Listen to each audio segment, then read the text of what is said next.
Muslims today are labeled as terrorists. Many a times, two different labels are given for the same activity of that same individual. About 60, 70 years ago, before India got its freedom, the country where I come from, the Britishers were ruling India. There were many Indians who were fighting for the freedom of the country.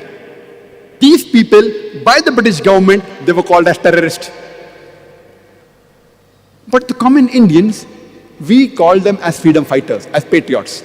Same people, same activity, but two different labels. If you agree with the view of the British government that they had a right to rule over India, then you have to call these people as terrorists. But if you agree with the view of the common Indians that the Britishers came to India to do business, they have no right to rule over us, then you'll have to call these people as patriots, as freedom fighters. Same people, same activity, but two different labels. And such examples, you can give multiple such examples in world history. A Dai should know, if there are many examples, which example should you use where, so that he understands. Because Quran says in Surah Al-Imran chapter 3 verse 64, "Ta'alaw ila kalmatin sawa'in bainana bainakum." Come to common terms as us and you. The moment the Indians, when they call Muslim terrorists, and when I give this example, then they understand the picture better. 2 months back I was in UK, after the bomb blast, after 7th of July. There was supposed to be a grand conference. Tony Blair, Jack Straw was supposed to come. Last moment they didn't come. But the chief of police was there, the mayor was there. And there also I used example, but my examples were different. I said that in the 18th century, we know of the American Revolution. The Britishers were ruling America. There were many Americans who were fighting for the freedom. In 1776, they got the freedom.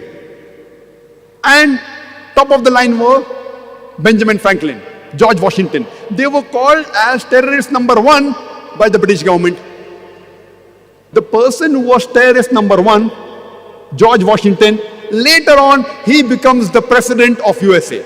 Imagine, terrorist number 1 becomes the president of USA. And he is an example for all the presidents to follow, including George Bush.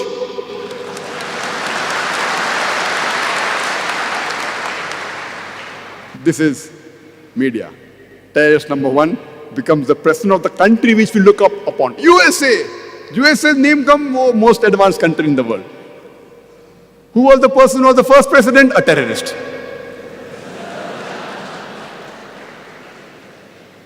We have the example of Nelson Mandela.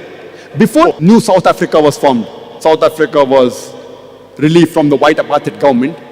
Nelson Mandela, by the white apartheid government, he was imprisoned for 25 years in Robben Islands. He was called as terrorist number 1. Later on, when South Africa gets its freedom from the white apartheid government, he is made the president of New South Africa. And later on, he gets the Nobel Prize for Peace.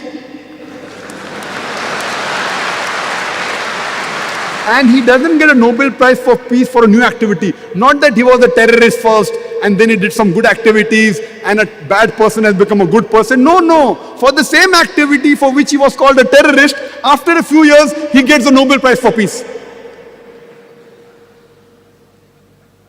It is weird. Same activity for which he was imprisoned for 25 years.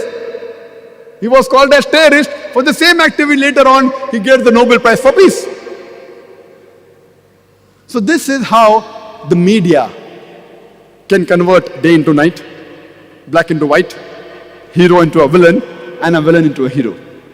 In short, whoever is in power, whatever he says, turns out to be the gospel truth. We know when Hitler was invading Europe, many countries were resisting. Even France, they resisted. These French people, by the Germans, they were called as terrorists. This is how the media paints a picture. Unfortunately, we Muslims, unfortunately, we are way behind. We should know how to turn the tables over.